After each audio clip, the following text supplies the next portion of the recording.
नमस्कार दोस्तों, मैं हूं दिनेश के वोरा। स्वागत है आपका न्यूज टाइम एसटीएस न्यूज के साइमलकास्ट प्रोग्राम के अंदर। दोस्तों, न्यूज टाइम के मंच पर हम अक्सर ऐसे विषय उठाते हैं जिन्हें आप ऑफबीट भी कह सकते हैं, लेकिन वो विषय हमारे प्रतिदिन के जीवन से बहुत गहराई तक जुड़े रहते हैं, क्योंकि सुबह से लेकर रात तक ये विषय जो होते हैं हमारी जिंदगी का एक अभिन्न हिस्सा बनते हैं।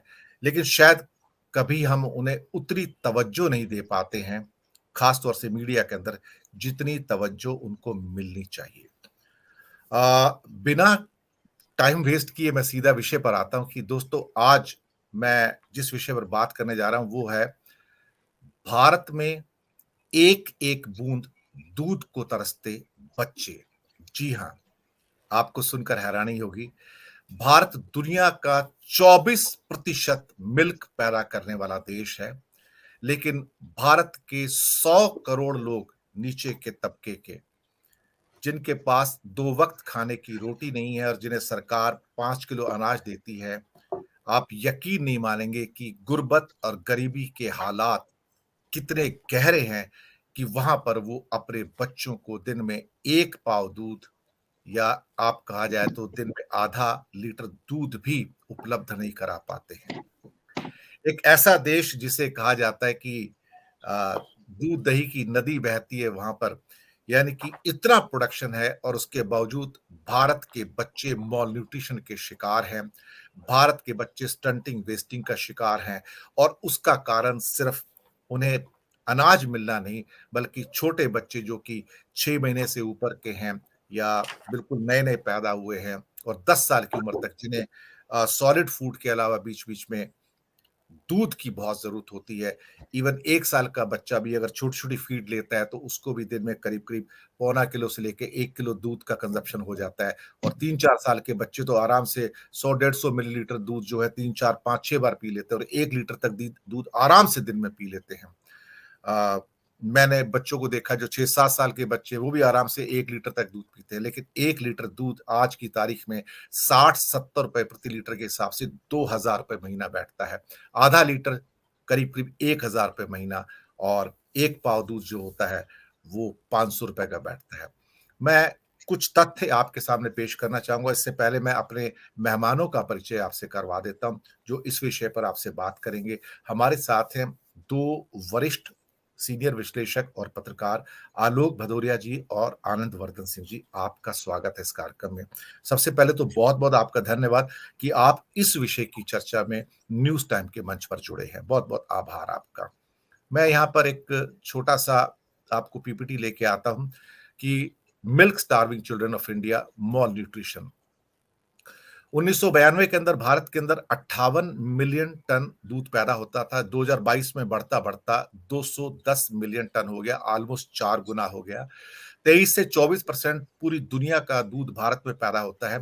1947 में भारत में पर कैपिटा अवेलेबिलिटी मिल्क की 107 मिलीलीटर, बहुत छोटा सा आप समझ सकते हैं।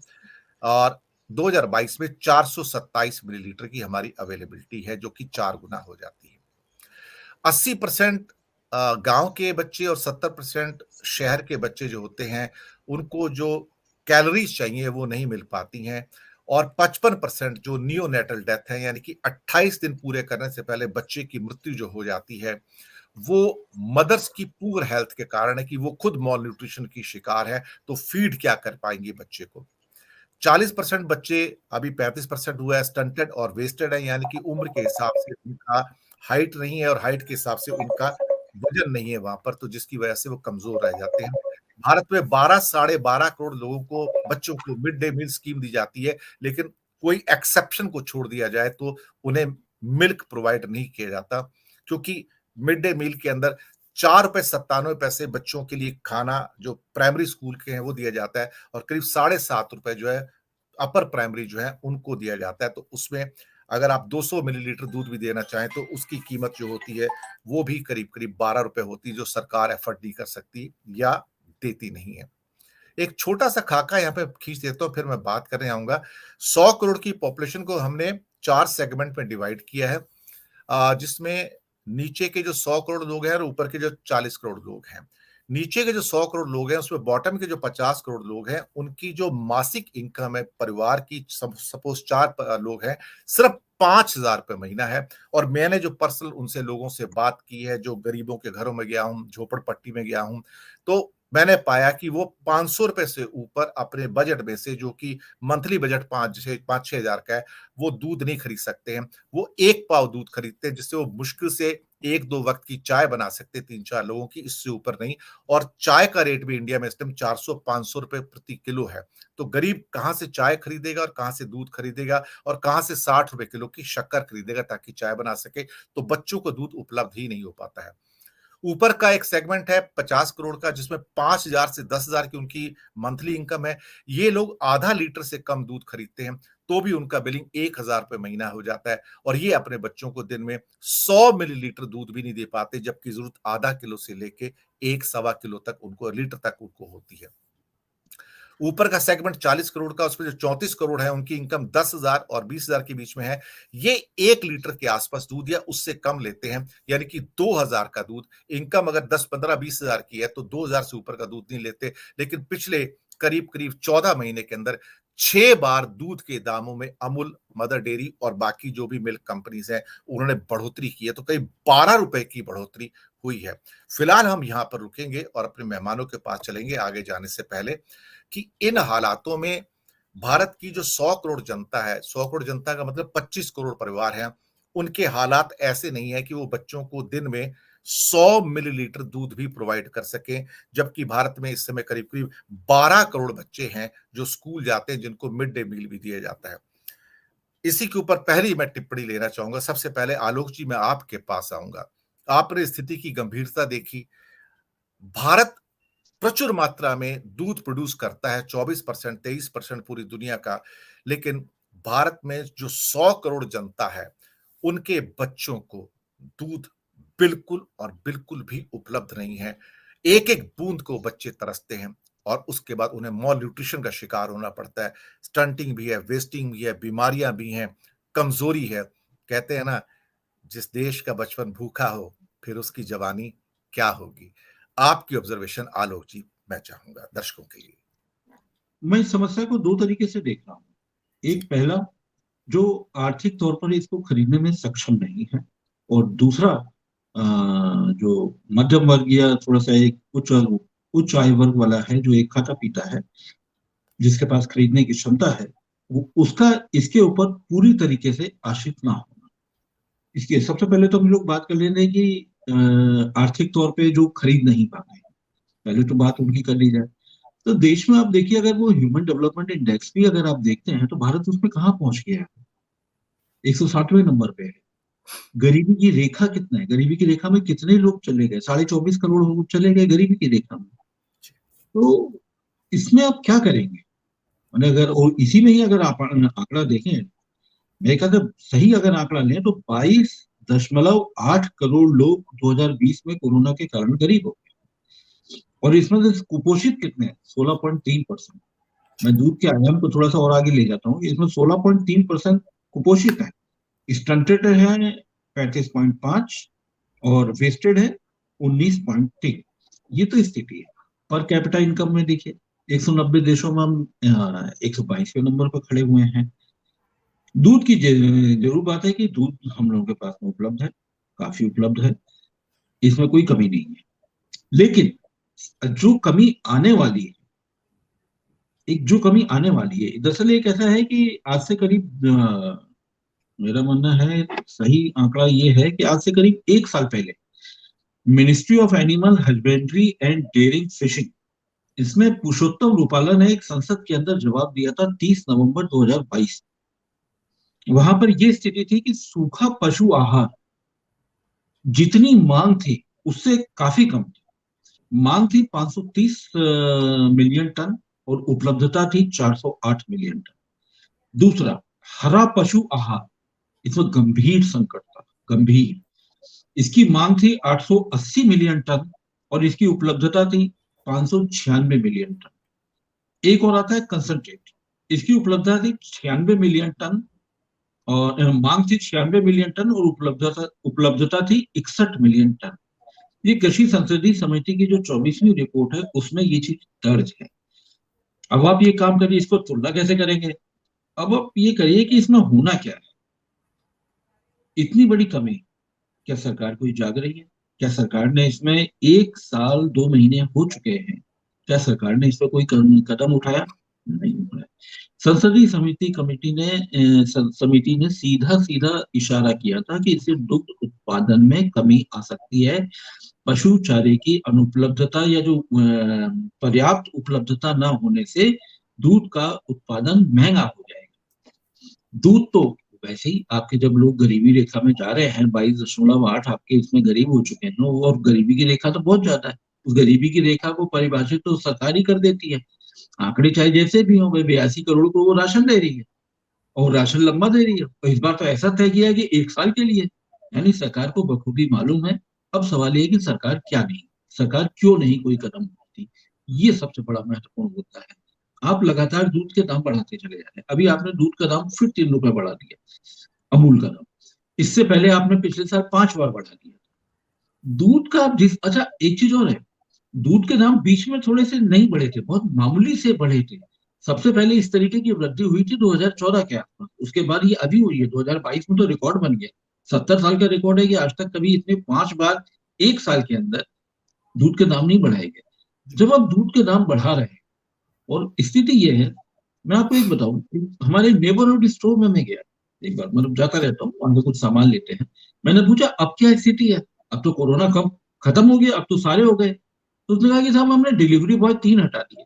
मैंने कहा क्यों हटा दिए भाई 3? अब तो बहुत अच्छा बिजनेस हो रहा है। तो बोला कि लोग ऑनलाइन ले रहे थे, ऑनलाइन से हमको कोई बहुत ज्यादा फर्क नहीं पड़ा था, क्योंकि ऑनलाइन में भी आदमी पहले से स्टोर नहीं कर पाता है, और इस तरीके की जो चीजें होती है ना, एडॉक वाली, अचानक से इमीडिएट वाली, जो वो खत्म हो जाती है, वो यहीं से आकर खरीदता है। तो मैंने कहा क्या अब तो कितनी तुम्हारी बिक्री हो रही है? तो बोला कि कितनी भी बातें कर लें कोरोना के खत्म होने की, व्यापार की लौटने की, लेकिन यह है कि कम से कम 10 से 15% उसका जो टर्नओवर होता महीने का, वो उतना कम।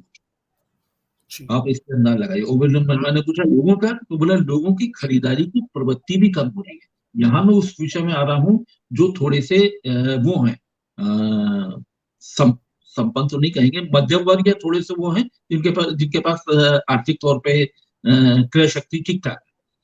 तो बोले कि उन लोगों ने भी कम कर दिया। वो दूध का बता रहा था कि दूध वो जितना मंगाता था, उसने 4 जो क्रेट होती है वो कम कर दी। मैंने कहा क्यों कम कर दी भाई? मैं तो जिस सोसाइटी में रहता हूँ, सोसाइटी में तो सबसे छोटा फ्लैट मतलब 1 करोड़ का है। यहाँ कहते दूध की कमी हो गई, तो बोले पता नहीं क्यों, बोले दूध भी लोग कम कर। अब इसको आप क्या कहेंगे, क्या लोगों ने ये चाय बात पीना सही है आलोक जी, बिल्कुल सही है कि बड़े-बड़े घरों में, मध्यम वर्ग में जो पहले 1.5-2 लीटर लेते थे, वो घट के 1 पे आ गए, जो 1 लीटर वाले थे, वो आधा लीटर पे आ गए। ये मध्यम वर्ग की बात कर रहा हूँ मैं आपसे। ये सही बात है ये। हाँ, तो अब ये चीज है कि उसने 4 क्रेट कम कर दी, मतलब बड़े मुझे आश्चर्य की बात। और वो अकेला दूध बेचने वाला नहीं है, हमारी सोसाइटी में 4 वेंडर्स हैं जो दूध बेचते हैं। मैं उसकी भी नहीं बात करता जो मोटरसाइकिलों पे आते हैं, मैं उनकी बताऊं जो बाकायदा जिन्होंने दुकान खरीद रखी है या किराए पे लेके चला रहे हैं। अब सवाल ये है कि आप करेंगे क्या? अब अगर ये वर्ग भी अगर अपने खाने में कटौती करने पर अगर उतर आया है, आप देखिए इसी वजह से एफएमसीजी की ग्रोथ भी कम हो रही है। मतलब एफएमसीजी की जो ग्रोथ हो रही है वो उतनी नहीं हो रही है, वो यथावत स्टेटस क्यों हो रहा है? स्टेटस क्यों होना भी एक तरीके से वो नुकसानदेह है। अब सवाल है कि जब ऐसी स्थितियां हैं, पढ़ा लिखा वर्ग भी, ये भी जब इसमें भी जब दूध वाले मामले पे कटौती आ रहा है कर रहा है, तो अभी मान के चलिए सरकार के आंकड़े चाहे कितना भी बोले कि वो 7% से नीचे महंगाई आ गई है, 5% पे पहुंचने वाली है, तो इसका कोई मतलब नहीं है, इन आंकड़ों का कोई मतलब नहीं सर है। अब 12 यहाँ रुपए का, किलो तो दूध बढ़ा 1 साल में, 14 महीने हाँ 12 रुपए किलो। दूध की बिल्कुल, महंगाई 20% से ज्यादा है। दूध का जो रॉ मटेरियल चाहिए गाय भैंस के लिए, उसकी इनपुट कॉस्ट में 20% की वृद्धि हुई है। ये अमूल के जो डायरेक्टर है उनका कहना है एक्चुअली। बिल्कुल। ये वृद्धि कर कर एक ऐसा ना कि इसका दो तरीके से, एक अभी एक चैनल है वो, उसने बहुत अच्छा गुजरात के चुनाव के दौरान एक वो रिपोर्ट की थी, न्यूज लॉन्ड्री की। न्यूज लॉन्ड्री की रिपोर्ट बड़ी दिलचस्प, मैं उसको वेरीफाई नहीं कर सकता ना, मैं उसको, मेरे पास कोई ऐसा आधार है वेरीफाई करने का। उसने बड़ी अच्छी रिपोर्ट करी थी कि दूध के दाम बढ़ाए गए, पूरे देश भर में बढ़े, लेकिन गुजरात में नहीं बढ़े, और गुजरात में उन लोगों को ज्यादा भुगतान किया गया। ये भी चीज समझना पड़ेगा कि ये राजनीति क्या है। अभी भी जो दूध के जो दाम बढ़ रहे हैं, आप ये मान के चलिए कि वो जो किसान, वो जो दूध दुग्ध पालन जो जुड़े हुए हैं उसमें, उनको पैसे दिए जा रहे हैं। तो लेकिन अब सवाल ये है कि जब पशु चारे का संकट है, लोग जब दूध कम ले रहे हैं, तो दूध के दाम बढ़ रहे हैं। दूध के दाम बढ़ रहे हैं, एक शंका होती है। मुझे नहीं मालूम कि उस शंका में क्या आधार है। आपके आनंद जी और दिनेश जी, आप ही मेरे को ये इसको कंफर्म कर पाएंगे कि मेरी आशंका निर्मूल है या सही है। आप याद करिए, भारत आरसीईपी में आखिरी समय में पीछे हटा था। जी। और आखिरी समय में पीछे हटने में उसने मुख्य वजह उसने किसानों की बताई थी और दूध की भी बताई थी कि भाई डेयरी प्रोडक्ट पूरे के पूरे भर जाएंगे भारत में, ऑस्ट्रेलिया से, न्यूजीलैंड से, हॉलैंड से। ये उसने एक वजह ये भी दी गई थी। भारत भारत सरकार मतलब कृषि और दुग्ध पालन से जुड़े हुए लोगों का बड़ा ध्यान रखती है, इसलिए वो आरसीपी आखिरी समय से हट गया। और भी तरह दिए गए थे, उसमें ये दूध वाला भी था। अब मुझे एक चीज ये लगती है, जो जिस समय आशंका की जो मैं बात कर रहा, जो आप लोग मेरे को करेक्ट करेंगे, कहीं ऐसा तो नहीं है दूध ये 70 रुपए पहुंचाया जा रहा है, तो कहीं ऐसा तो नहीं आगे 70 चल तो कर हो ये गया सर, 70 तो अमूल का इम्पोर्टेड हो चुका है, डिक्लेयर्ड है सर वो तो। इम्पोर्टेड इम्पोर्टेड चीजें पता चला कि 72 75 में आ रही हैं, तो एक बहुत बड़ा तबका जो एक अफोर्ड कर सकता है, जो ऑडी कार वाला है, जो अपर मिडिल क्लास वाला है, कहीं ऐसा तो नहीं वो डिब्बा बंद दूध पे चला जाए। अभी तो देखिए टेट्रा पैक काफी बढ़ने लगे। आप तो जाइए सुपरमार्केट के शेल्फ में जाइए, टेट्रा पैक की संख्या बढ़ती चली जा रही है। जी मैं जी। एक जाता था वहां पर, करीब 1 लाख स्क्वायर फीट में वो सुपरमार्केट है। पहले टेट्रा पैक के केवल 2 शेल्फ होते थे, मतलब 2 रो होती थी। अब 2 की जगह पूरी शेल्फ हो गई है। बिल्कुल इसका बिल्कुल। मतलब बिक्री हो रही है टेट्रा पैक की। तो इसका मतलब कि एक शुद्धता वाला भाव भी, विदेश से आदमी चीजें आती हैं, कहीं ऐसा तो नहीं है आगे चल के ये तैयारी हो रही है, हम ये समझ नहीं पा रहे हैं। 6 महीने 2024 का इलेक्शन निकलने के बाद ये सब ये दूर दूर आने लगे। क्योंकि आप देखिए, सऊदी अरब भी इतना बड़ा, यूएई इतना बड़ा देश है, उससे सबसे पहले एफटीओ उसी के साथ में हुआ। वो फिर ऑस्ट्रेलिया भी उसमें बीच में शामिल हो रहा है। आज तो हालात चाइना ऐसे हैं आलोक जी कि चाइना तो है ही। अमूल के प्रोडक्ट्स बाजार में अवेलेबल नहीं है। उनका मिल्क नहीं मिल रहा है, उनका मक्खन नहीं मिल रहा है, उनका घी नहीं मिल रहा है। Huge scarcity is there Amul products sir, ये पिछले करीब क्या 6 महीने से देख रहे हैं हम। क्या ये आर्टिफिशियल स्केर्सिटी पैदा की जा रही है कि ताकि दूध का भी एक आयात के लिए एक अवसर पैदा किया जाए? ये मेरी आशंका है, मैं इसमें कुछ जी कह नहीं सकता। मेरी जी। सोच है, पता नहीं सही है या नहीं है, ये आप लोग करेक्ट करेंगे मेरे को। तो मुझे लग नहीं रहा आप बात केवल गरीब की कर रहे हैं। मुझे कह रहा है कि बीच का तबका, गरीब तो रोटी के लिए मोहताज हो गया। हम लोग जो स्टंटेड और वेस्टेड की बात कर रहे हैं, इसके 2 पहलू हैं। एक चीज तो देखिए कि हमारा जो न्यूट्रिशन वैल्यू है, जो हम खा रहे हैं ना, उसकी भी न्यूट्रिशन वैल्यू कम होती चली जा रही है। तो एक गंभीर समस्या है, दूध की तो है ही, लेकिन ओवरऑल एक बड़ी समस्या है। और दूध की समस्या तो आप बिल्कुल बात सही है। ये भी कहा जाता है, कुछ वैज्ञानिकों को मानना है, कहीं मैंने कुछ एक अध्ययन भी पढ़ा था, कि जो दिमाग को विकसित होने के लिए एक निश्चित तौर पर उतनी कैलोरी और वो सब शुरुआत में चाहिए होता है, 5 से 7 साल तक। ये बहुत जरूरी होता है। इसमें दूध की भी एक प्रमुख भूमिका है। नियोनेटल वाले में आपका जो आंकड़ा है वो बिल्कुल सही है, 1 साल तक तो दूध मतलब ब्रेस्ट फीडिंग तो होनी चाहिए। अब ये सवाल ये है कि अगर माँ ही नहीं पूरा भरपेट खाना खा पा रही है, तो ऐसे में ये सवाल बड़ा खड़ा हो जाता है कि अगर वो स्तनपान भी करा रही है, तो क्या उस छोटे बच्चे को, उस नवजात को उतना मिल पा रहा है? और वो जो बड़े लोग वो दूध में क्यों कटौती कर रहे हैं, ये भी समझना पड़ेगा। दिनेश। जी। बहुत महत्वपूर्ण बातें आपने